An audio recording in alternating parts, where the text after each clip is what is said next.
पंचदशी ग्रंथ में तृप्तिदीप प्रकरण और तृप्तिदीप प्रकरण में श्लोक नंबर है आज 58।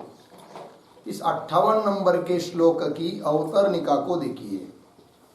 ननु वाक्यात् परोक्ष ज्ञानम उत्पद्यते चेत अपरोक्ष ज्ञानम कुतः जायते इति आशंक्य।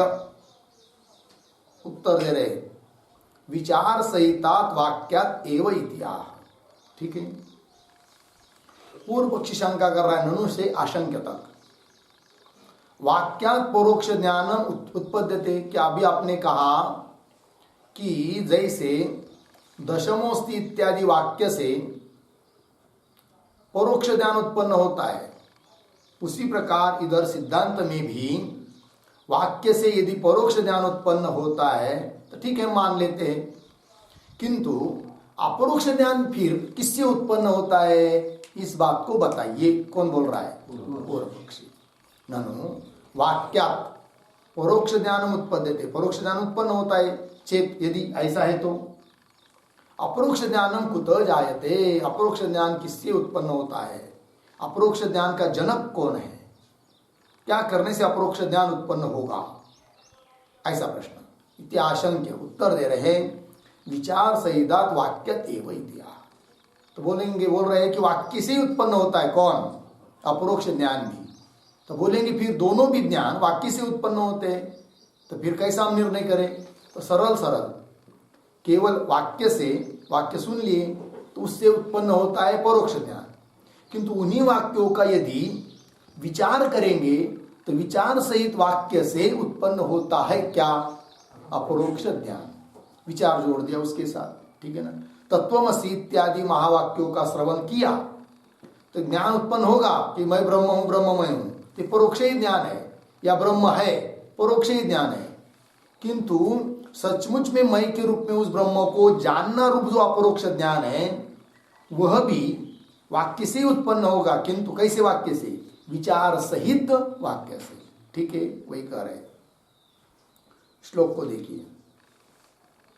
आत्मा ब्रह्मेति वाक्यार्थे, आत्मा ब्रह्मेति वाक्यार्थे विशेषेण विचारिते, विशेषेण विचारिते व्यक्तिरुल्लिख्यते यद्वा, व्यक्तिरुल्लिख्यते यद्वा दशमस्त्वमसीत्यतः, दशमस्त्वमसीत्यतः। आत्मा ब्रह्मेति वाक्यार्थे विशेषेण विचारिते व्यक्तिरुल्लिख्यते यद्वा दशमस्त्वमसीत्यतः। आत्मा ब्रह्म इति वाक्यार्थे निशेषेण विचारिते व्यक्ति उल्लिख्यते यद्वत् दशमः त्वम् असि इति अतः। ठीक, अन्वय सरल है। अर्थ को देखिए। आत्मा ब्रह्म इति वाक्यार्थे, आत्मा ही ब्रह्म है, ब्रह्म ही आत्मा है, इति इस प्रकार के वाक्य का जो अर्थ है, वाक्यार्थे निशेषेण विचारिते, निशेष रूप से पूर्ण संपूर्णतया इन वाक्यों का अर्थों का विचार किया तो क्या है कि नहीं, आत्मा पद का और ब्रह्म पद का शक्यार्थ क्या है, लक्षार्थ क्या है, दोनों का अभेद वाच्यार्थ में है या लक्षार्थ में है। लक्षार्थ है तो कौन सी लक्षणा करनी है, फिर भाक्त्याग लक्षणा, तो उससे फिर मैं ब्रह्म हूँ, ऐसा विचार करते करते अपरोक्ष साक्षात्कार हो जाता है। ठीक, तो वही कह रहे निशेषण विचारिते, ऐसा संपूर्णतया विचार करने पर होता क्या है, व्यक्ति ही उल्लिख्यते। मिला व्यक्ति, व्यक्ति शब्द का अर्थ यहाँ पर प्रत्येक अभिन्न ब्रह्म, ठीक है ना, प्रत्येक अभिन्न ब्रह्म भाव व्यक्ति। उल्लिख्यते, उल्लिख्यते का अर्थ होगा अपरोक्षत्वेन ज्ञायते, अपरोक्ष रूप से जाना जाता है। कौन? व्यक्ति। व्यक्ति मतलब कौन? प्रत्येक अभिन्न ब्रह्म भाव, प्रत्येक तत्व से साक्षी से अभिन्न ब्रह्म वही मैं हूं, इस प्रकार के व्यक्ति का उल्लेख होता है, अर्थात अपरोक्ष रूप से ज्ञान होता है। कब? पूर्वार्ध में बताया, आत्मा ब्रह्म इति वाक्यार्थे निशेषेण विचार्यते। संपूर्णतया उस वाक्यों के अर्थों का विचार करेंगे तो विचार सहित वाक्य से व्यक्ति उल्लिख्यते, ब्रह्म का साक्षात्कार हो जाता है। उदाहरण दृष्टांत देकर समझा रहे, यद्वत् जिस प्रकार दशमः त्वम असि इति अतः, इस वाक्य से, जैसे वाक्य कह दिया पहले, दशमः अस्ति, है कि नहीं? दावा है, तो दावा है इस बात को सुनने पर ज्ञान तो हो रहा है, किंतु कैसा? परोक्ष। फिर बाद में पुनः पूछा उन लोगों ने, अरे भाई तुम कह रहे हो दावा है, दावा है, कहाँ ये बताओ तो?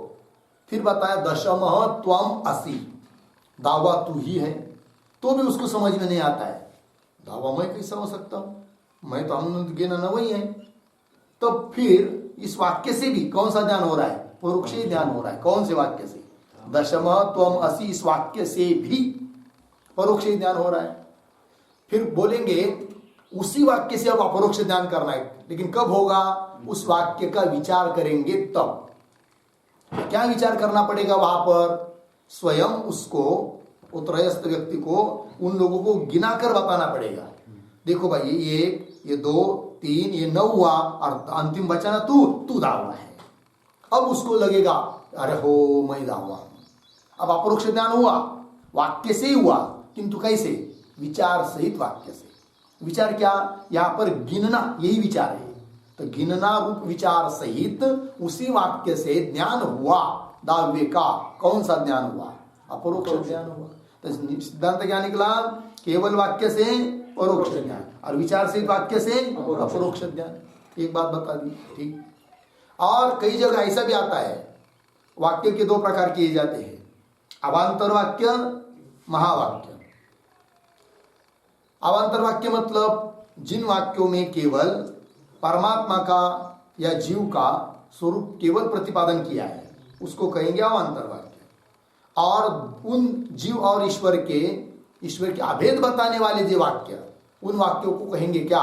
महावाक्य, तत्त्वमसि आदि। अब बताया जाता है कि अवान्तर वाक्य से परोक्ष ज्ञान उत्पन्न होता है, और महावाक्य से अपरोक्ष ज्ञान उत्पन्न होता है। ये भी एक ठीक है, ऐसे भी एक मत है। किंतु यहाँ पर वैसा विचार न करके वाक्य से, कोई वाक्य हो उससे परोक्ष ज्ञान, और विचार से वाक्य से अपरोक्ष ज्ञान, ये बात बताइए। लग गए पंक्ति? चलिए टीका। आत्मेति अयम आत्मा ब्रह्म, यह आत्मा ही ब्रह्म है, इति महावाक्यार्थे सम्यक विचार्यमाणे, इस प्रकार के महावाक्यों के अर्थों का अच्छी तरह से विचार करने पर पूर्वम अस्ति इति परोक्षतया अवगतस्य ब्रह्मण, ये वाक्य सुनने के पहले परोक्ष रूप से जाना था किसको? ब्रह्म को। तो पूर्वम अस्ति इति मतलब ब्रह्म है, इस रूप से, परोक्षतया, परोक्ष रूपेण, अवगतस्य ब्रह्मण, जाने हुए ब्रह्म का। अब क्या होता है? प्रत्येक अभिन्नत्वम साक्षात क्रियते, है कि नहीं? वही ब्रह्म प्रत्येगात्मा है, प्रत्येगात्मा ही ब्रह्म है। इस रूप से अब उस ब्रह्म का क्या होता है? साक्षात्कार, अर्थात अपरोक्ष ज्ञान। प्रत्येक अभिन्नत्वम, लग गए जी, है कि नहीं? प्रत्येक अभिन्न मतलब, प्रत्येक मतलब अंतरात्मा, साक्षी, उससे अभिन्न ब्रह्म है, इस रूप से साक्षात क्रियते, साक्षात्कार हो जाता है, अर्थात अपरोक्ष ज्ञान होता है। बात समझ में आई? तत्र दृष्टांतम आह। अब इसी सिद्धांत को समझाने के लिए मूल ग्रंथकार चौथे पाद के द्वारा दृष्टांत दे रहे हैं। तत्र दृष्टांत यद्वत् इति, तो मूल में आया ना अंतिम पाद में, यद्वत् दशमः त्वम असि इति अतः, उसी का स्पष्टीकरण कर रहे टीकाकार। दशमः त्वम असि इति अतः मतलब इस वाक्य से, दावा तू है, इस वाक्य से, इति अतः वाक्यात् स्वात्मनि दशमत्वम यथा साक्षात क्रियते। स्वात्मनि मतलब स्वयं में, मैं दावा हूं, इस रूप से जैसा साक्षात्कार हो जाता है उस प्रकार। स्वात्मनि दशमत्वम यथा साक्षात क्रियते तद्वत इत्यर्थः। उसी प्रकार इधर सिद्धांत में भी समझ लेना चाहिए। लग गया जी? चलिए आगे आगे के श्लोक क्या उतरने का। विचार सकृतेन वाक्येन अपरोक्ष ज्ञानोत्पत्ति प्रकारम सदृष्टान्तम आह। ठीक है, अर्थ विचार सकृतेन वाक्येन, विचार सहित वाक्य के द्वारा अपरोक्ष ज्ञानोत्पत्ति, अपरोक्ष ज्ञान उत्पन्न कैसा होता है उस प्रकार को दृष्टांत देकर समझा रहे हैं। कौन? ग्रंथकार। तो श्लोक को पढ़ते हैं।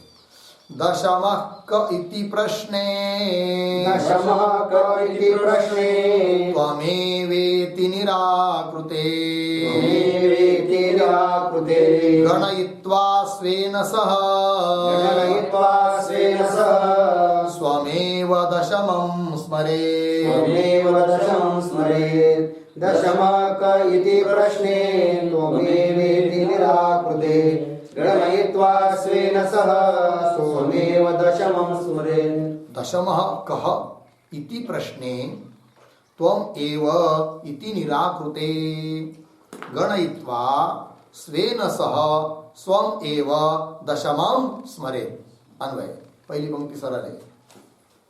दशमः कः इति प्रश्ने त्वम् एव इति निराकृते, नीचे आइए, स्वेन स गणयित्वा स्वम एव दशमं स्मरेत्। ठीक, अर्थ को देखिए।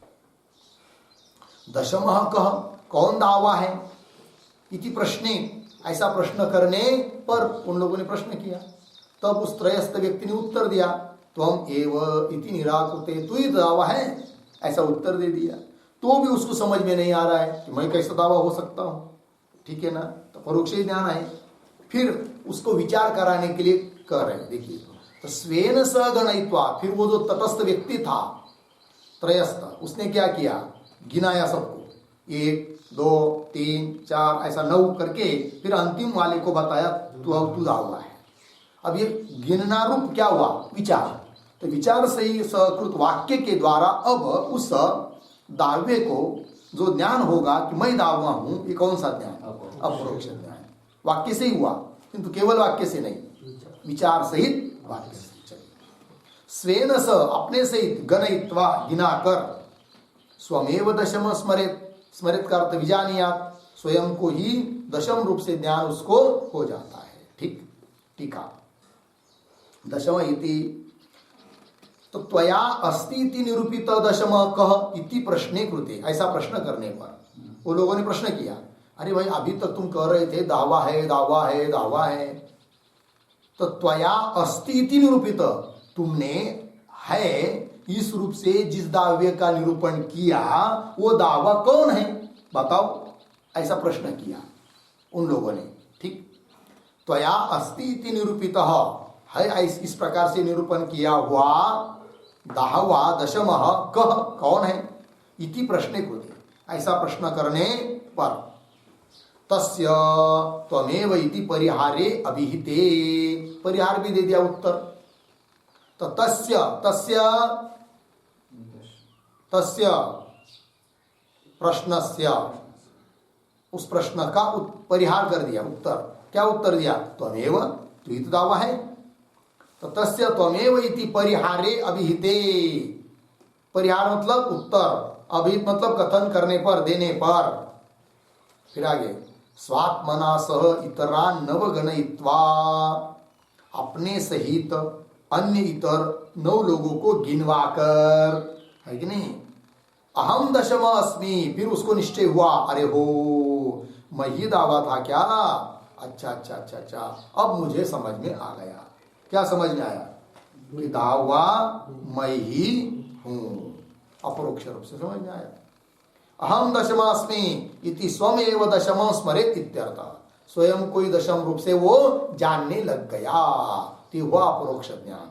विचार सहित वाक्य से अपरोक्ष ज्ञान उसको हुआ, ये दृष्टांत में बताया। ठीक है, अब दाष्टांत में भी घटा रहे, आगे के श्लोक क्या उतरने का। अस्य दशम अस्मि इति ज्ञानस्य विचार सहित वाक्य जनितत्वात् न विपर्ययादि रूपता इति आह। ठीक है जी। तो अस्य ज्ञानस्य, यह जो ज्ञान उत्पन्न हुआ उसको, दाह्य को अपरोक्ष ज्ञान उत्पन्न हुआ, उसका आकार क्या है? दशमः अहम अस्मि। ठीक। अस्य दशम अस्मि, मैं दावा हूं, इति ज्ञानस्य, यह ज्ञान विचार सहित वाक्य से उत्पन्न हुआ है। अतः इस ज्ञान को विपरीत ज्ञान नहीं कर सकते, भ्रमरूप ज्ञान नहीं कर सकते। विचार सहित वाक्य जनितत्वात् न विपर्ययादि रूपता, मतलब विपरीत भावनादि रूप यह ज्ञान नहीं है। इति आह।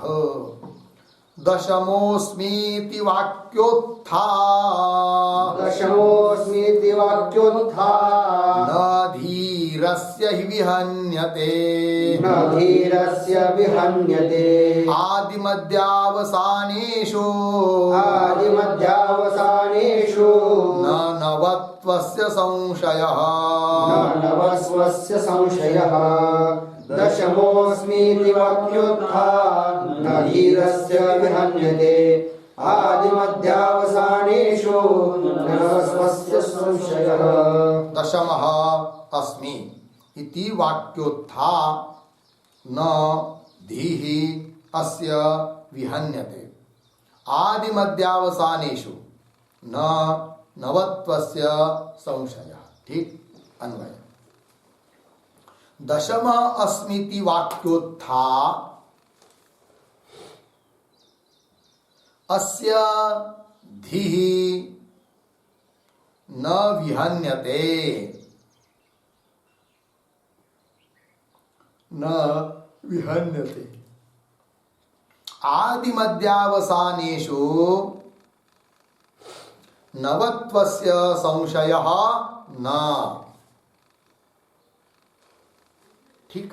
अर्थ देखिए, दशम अस्मि इति वाक्योत्था, दावा हूं, मैं दावा हूं, इस वाक्य से उत्पन्ना जो अस्य धीहि, अस्य दशमस्य, धीहि बुद्धि ज्ञान, मैं दावा हूं यह ज्ञान, न विहन्यते, न विहन्यते मतलब नष्टम न भवति, वो नष्ट नहीं होता है, और विपरीत भाव को भी वो प्राप्त नहीं होता है। अब उसको लाख बार भी बताएंगे अरे नहीं तू दावा नहीं है, तो भी वो मानेगा नहीं। आप क्या कहेगा? नहीं नहीं, मैंने अभी अभी विचार करके गिनाया सबको, मैं दावा हूं करके तुम कुछ भी कहते हो।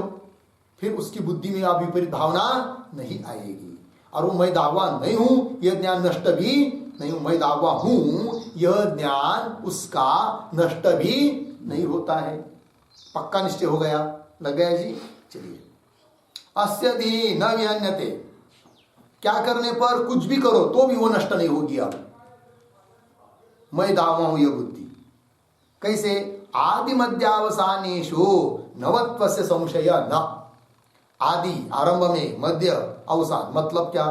वो जो लोग थे कि नहीं वाक्य के, वो सबको गिना रहे थे। अब इससे गिनाया, बाकी 9 भर गए, मैं दावा। फिर उधर से गिनाया, ये 9 भर गए, मैं दावा। बीच में से गिनाया, वो सबको गिनाया, बीच में करके एक दूसरे को लेकर, तो 9 और मैं दावा। मतलब आदि मध्य अवसान, किसी भी तरह से उनको गिनाएंगे तो ये 9 ही है और मैं दावा हूं, ये पक्का निश्चय उसका है। अब उसके बारे में उसको संशय भी नहीं होता है। लग गया वही आदि मध्यावसानेषु नवत्वस्य संशयः न। लग गया। आगे चलिए। अब इस श्लोक की टीका, दशम इति अस्य, अस्य प्रतीक है, उसका अर्थ कर दिया दशमस्य। त्वमेव दशम असि, लग गया ना। इति वाक्यात्, ये वाक्य है, उस त्रयस्थ पुरुष के द्वारा उच्चारित वाक्य। कौन सा वाक्य? त्वम एव दशमः असि, तू ही दावा है। इति वाक्यात्, इस वाक्य से। और विचार क्या किया? परिगणनादि लक्षण विचार सहितात, मिला? परिगणनादि लक्षण विचार सहितात त्वमेव दशम असीति वाक्यात् उत्पन्न मिला। तो परिगणना, परिगणना मतलब गिनना, तो यही हुआ विचार, परिगणना रूप विचार है कि नहीं। तो परिगणनादि लक्षण, लक्षण मतलब स्वरूप, परिगणनादि स्वरूप जो विचार, उस विचार सहित इस वाक्य के द्वारा, त्वमेव दशम अस्ति, इस वाक्य के द्वारा उत्पन्न, उत्पन्न जो ज्ञान, कैसा ज्ञान, उस ज्ञान का आकार क्या है, अहम दशम अस्मि, यह ज्ञान। इति बुद्धि, बुद्धि मतलब ज्ञान, इति बुद्धि न विहन्यते, न विहन्यते प्रतीक है, उसका अर्थ कर रहे हैं न केनापि ज्ञानेन बाध्यते, और अब किसी भी ज्ञान से, ज्ञान के द्वारा इस ज्ञान का बाध नहीं होता है, ठीक है ना।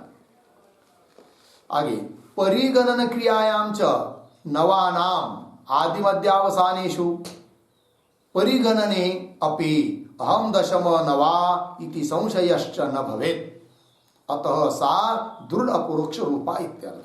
ठीक है, अब देखिए भाई, परिगणन क्रियायाम, गिनना रूप जो क्रिया है उसमें नवानाम आदि मध्यावसानेषु है नहीं, वो 9 को गिनाना है, तो 9 को गिनना है तो इधर से गिनाए चाहे उधर से गिनाए, चाहे फिर पहले बीच में से शुरू करके इधर से गिनाए, बाद में इधर से गिनाए, कैसे भी गिनाएंगे तो भी ये 9 है और मैं दावा हूं, ये उसका क्या हो गया, अब निश्चय हुआ है।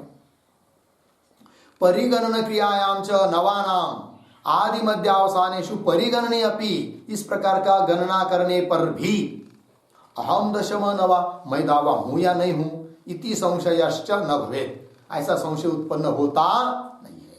अतः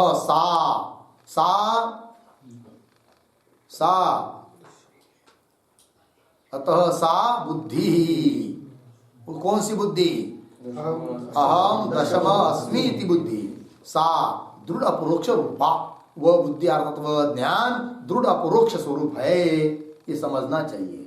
तो दृढ़ अपरोक्ष ज्ञान उसको हो गया दावे के बारे में, लेकिन कब, विचार सहित वाक्य के द्वारा।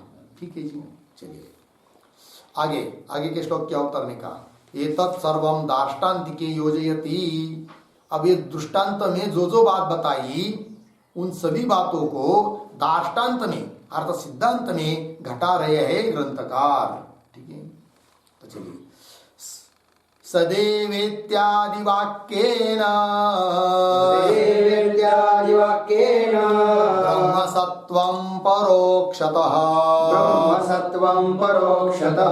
गृहीत्वा तत्त्वमस्यादि वाक्याद् व्यक्तिं समुल्लिखेत् सदेवेत्यादि वाक्येन ब्रह्म सत्वं परोक्षतः गृहीत्वा तत्त्वमस्यादि वाक्या व्यक्तिं समुल्लिखेत्। सत् एव इत्यादि वाक्येन ब्रह्म सत्वं परोक्षतः गृहीत्वा तत्त्वमस्यादि वाक्यात् व्यक्तिं समुल्लिखेत्। ठीक अन्वय, सदेव इत्यादि वाक्येन परोक्षतः ब्रह्म सत्वं गृहीत्वा, ब्रह्म सत्वं गृहीत्वा, फिर आगे सरल है, तत्त्वमस्यादि वाक्यात् व्यक्तिं समुल्लिखेत्। ठीक, अर्थ देखिए, तो समझ लीजिए वाक्य का श्रवण हुआ, अवान्तर वाक्यों का, सदैव सौम्येदमग्रासीत् इत्यादि वाक्यों का श्रवण हुआ, और इत्यादि वाक्य के द्वारा फिर ज्ञान उत्पन्न होता है ब्रह्म के बारे में, किंतु वो कैसा, परोक्ष ज्ञान। वही वाक्येन सदैव इत्यादि वाक्येन परोक्षतः ब्रह्म सत्वं गृहीत्वा, परोक्ष रूप से ब्रह्म की सत्ता को ग्रहण करके कि ब्रह्म है ऐसा निश्चय किया, तो परोक्ष ज्ञान हुआ गृहीत्वा। फिर उसके बाद पुनः गुरु से सुन लिया तत्त्वमसि महावाक्य, और फिर उसका विचार भी किया, तत्व कौन है, तम त्वम कौन है कि नहीं, तत् त्वम असि, तत्पद का क्या अर्थ है, त्वम पद का अर्थ क्या है, असि पद का क्या अर्थ है, मैं कौन हूं, ये सब बातों का विचार किया।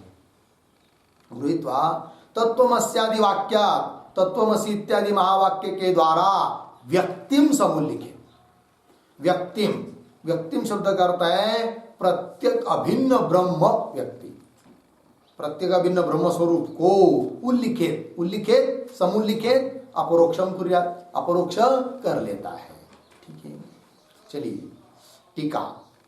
सदैव इत्यादि सदैव सौम्य इदमग्रे आसीत एकमेव अद्वितीय ब्रह्म, है कि नहीं? छांदोग्य उपनिषद का वाक्य है। उद्दालक मुनि कह रहे है कि नहीं सौम्य को, हे सौम्य इदम अग्रे सदैव आसीत, यह सब उत्पन्न होने के पहले सत्स्वरूप परमात्मा ही था, आसीत। वो कौन था? एकमेव अद्वितीय। ये सुनने के बाद उस परमात्मा के बारे में ज्ञान उत्पन्न हुआ। कौन सा ज्ञान? परोक्ष ज्ञान। ठीक है। इत्यादि वाक्य न ब्रह्म सद्भाव प्रथमम निश्चित्य, मिला? इत्यादि वाक्य के द्वारा ब्रह्म का सद्भाव मतलब ब्रह्म की अस्तित्व मतलब ब्रह्म है, इस प्रकार सबसे पहले निश्चय करके परोक्ष ज्ञान हुआ। फिर उसके बाद तस्य जीव रूपेण प्रवेशादि युक्ति पर्यालोचनया प्रत्यक रूपत्व संभाव्य। ठीक है, देखो भाई, तस्य वो जो ब्रह्म का परोक्ष ज्ञान उत्पन्न हुआ कि नहीं, तो वह ब्रह्म ही बाद में जीव रूप से प्रवेश करता भया। तो ब्रह्म और जीव दोनों अलग नहीं है, ऐसा निश्चय करने लगा।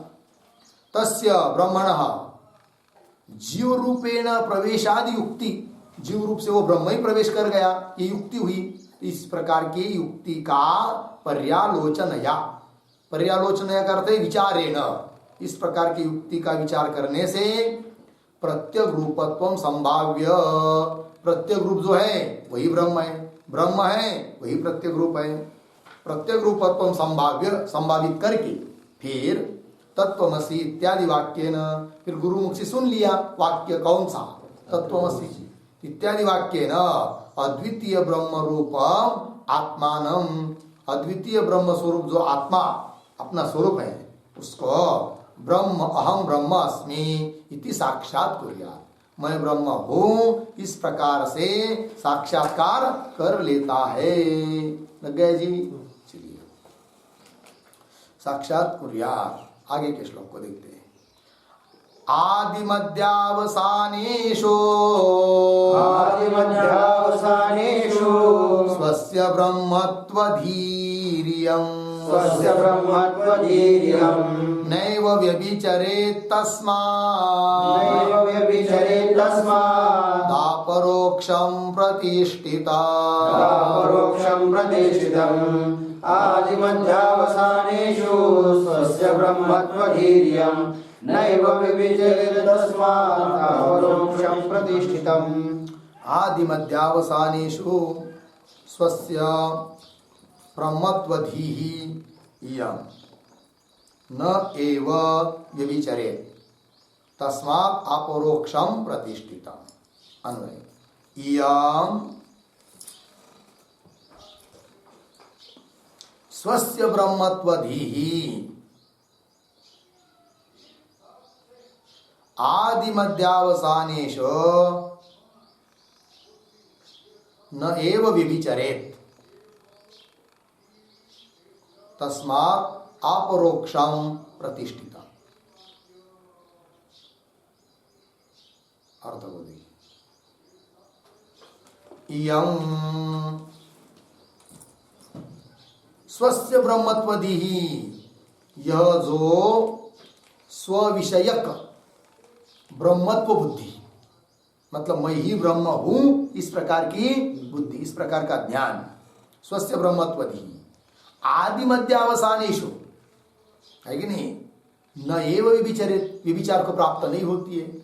जैसे दावे पुरुष को मैं दाऊं ये दावा हूं ये निश्चय होने के बाद उस आदि मध्य अवसान कैसा भी नौ को गिनाएंगे तो भी उसका निश्चित था क्या कि मैं दावा हूं।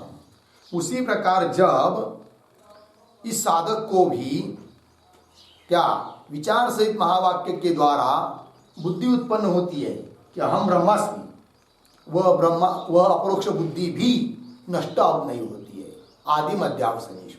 फिर कितने भी बीच बीच में पंचकोशादिक सामने आ जाए स्थूल शरीर है कि अन्नमय कोश, प्राणमय कोश, मनोमय कोश आदि आदि, और 3 शरीर, स्थूल शरीर, सूक्ष्म शरीर, कारण शरीर, और कितना भी प्रपंच सामने आ जाए तो भी उसको उसकी बुद्धि अब नष्ट नहीं होती है, विपरीत भावना को भी प्राप्त नहीं होती, क्योंकि उसका निश्चय हो चुका है क्या, मैं ब्रह्म हूं।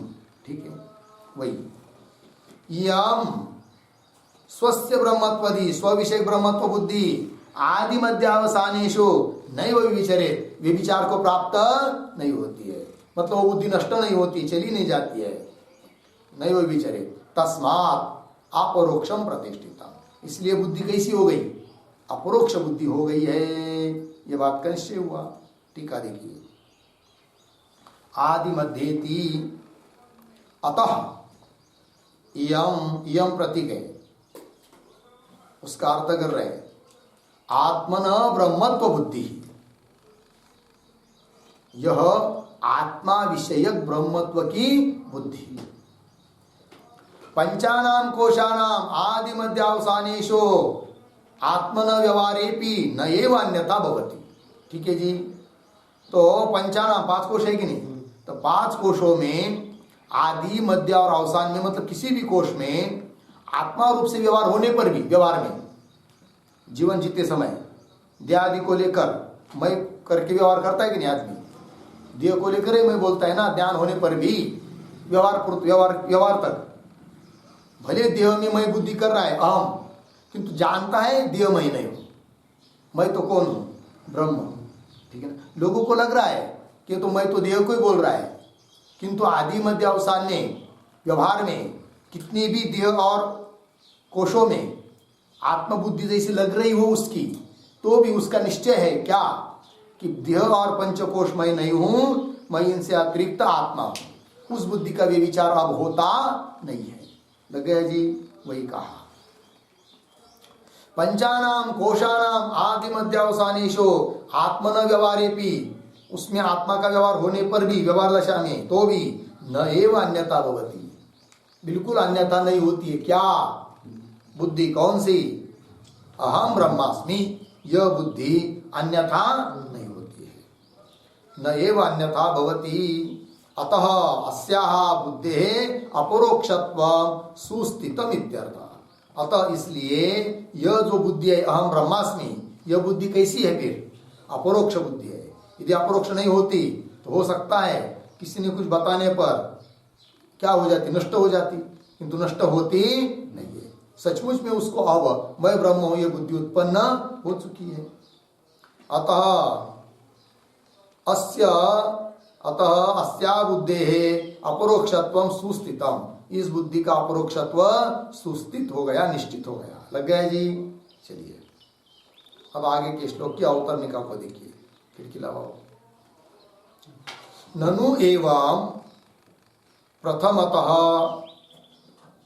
केवलम वाक्यात् परोक्ष ज्ञानम उत्पद्यते, ठीक, पश्चात विचार सहितात अपरोक्ष ज्ञानम इति एतत् कुतः अवगम्यते इति आशंक्य।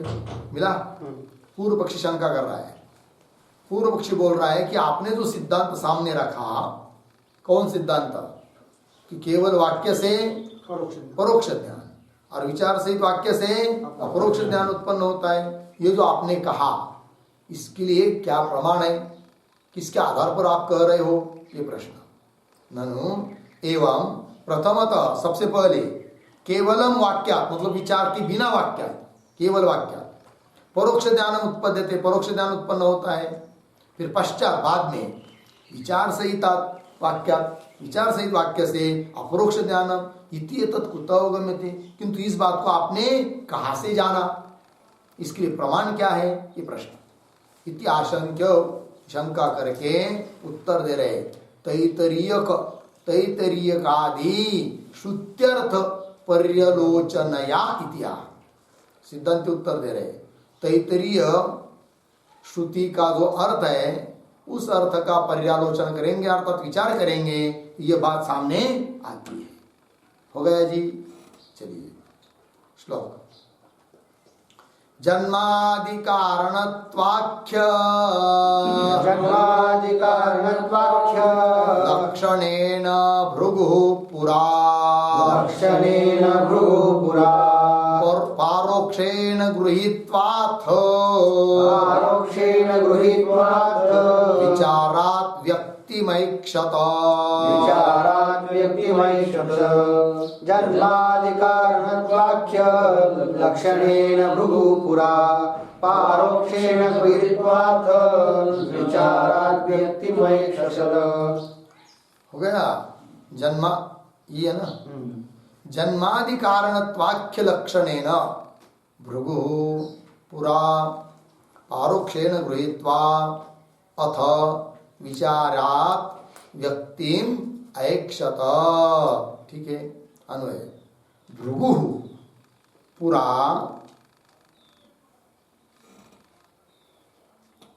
जन्मादि कारणत्वाख्य लक्षणेन नीचे पारोक्षेण गृहीत्वा अथ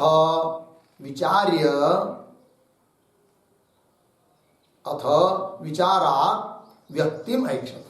नीचे के बन सरल है अर्थ को देखिए भाई। भृगु पुरा भृगु नाम के ऋषि पुरा मतलब आदौ सबसे पहले जन्मादि कारणत्वाख्य लक्षणेन है कि नहीं जन्माद्य से जिससे इस सृष्टि की उत्पत्ति हुई है और उत्पन्न हुई सृष्टि जिससे सुरक्षित है और अंतिम में जिसमें लय को प्राप्त हो जाती है ऐसा जो तत्व वही ब्रह्म है। इस प्रकार से ब्रह्म को जान लिया किसने भृगु ने। तो भृगु पुरा मतलब आदौ जन्मादि कारणत्वाख्य लक्षणेन जन्मादि कारणत्व रूप लक्षण के द्वारा कि जन्मादि कारण वाला जो है वही ब्रह्म है लक्षण किया ब्रह्म का। ये तटस्थ लक्षण है। दो लक्षण होते हैं तटस्थ लक्षण स्वरूप लक्षण। तो जन्मादि कारणत्वाख्य लक्षणेन पारोक्षेण गृहीत्वा पहले तो परोक्ष रूप से जाना ब्रह्म को अथवा बाद में विचार करने से व्यक्तिम ऐक्षत व्यक्ति को अर्थात ब्रह्मात्म व्यक्ति को जाना साक्षात्कार कर लिया। लग गया। चलिए टीका जन्मादीति भृगु नामक कश्चित ऋषि भृगु नाम के कोई ऋषि हो चुके पीछे में। तो भृगु नामक कश्चित ऋषि पुरा करते प्रथम आदौ यतो वा इमानि भूतानि जायन्ते येन जातानि जीवन्ति यत् प्रयन्ति अभिसंविशन्ति इति तद विजिज्ञासस्व तद ब्रह्म इति वाक्य श्रुतेन। ऐसा वाक्य सुना किन्ने भृगु ने भृगु ऋषि ने। तो क्या कि यतो वा इमानि भूतानि जायन्ते इमानि भूतानि यतः जायन्ते ये सब भूत आकाश आदि भूत प्रपंच जिससे उत्पन्न होता है और ये न जातानि जीवंती उत्पन्न हुए वो सब प्राणी मात्र भूत वगैरह जिसके कारण जीवित रहते हैं। ठीक। और अंतिम में महाप्रलय होने पर यत् प्रयंती अभिसंविशंति जिसमें है कि नहीं फिर ये क्या हो जाते लय को प्राप्त होते हैं सभी प्राणी। यत् प्रयंती अभिसंविशंति अर्थात महाप्रलय में सबका लय हो जाता है। इति ऐसा जो तत्व है जिससे उत्पन्न हुआ है तद विजिज्ञासस्व उसको तुम जान लो। तद ब्रह्म इति वही ब्रह्म है। इति वाक्य श्रुतेन ऐसा वाक्य श्रुति ने बताया है। श्रुतेन जगत जन्मादि कारणत्वाख्य लक्षणेन ये प्रतीक है। तो जगत के जन्मादि है कि नहीं जगत के जन्मादि का कारण है ब्रह्म।